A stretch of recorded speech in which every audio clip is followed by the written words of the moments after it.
Hey there Greymates, in this video I'm going to show you how you can find the Shield Constellation in Crimson Desert.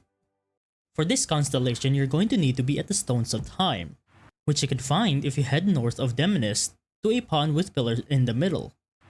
This is the location right here on the map. When you arrive, you'll notice vines covering the area.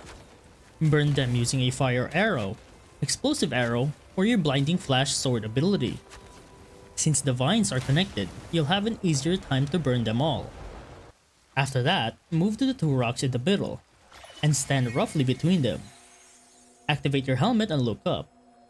You're aiming for the Shield Constellation, and align it like this, and you should be on the right position once you see it flash blue. Just give it a good few seconds to dissipate, and then you're golden.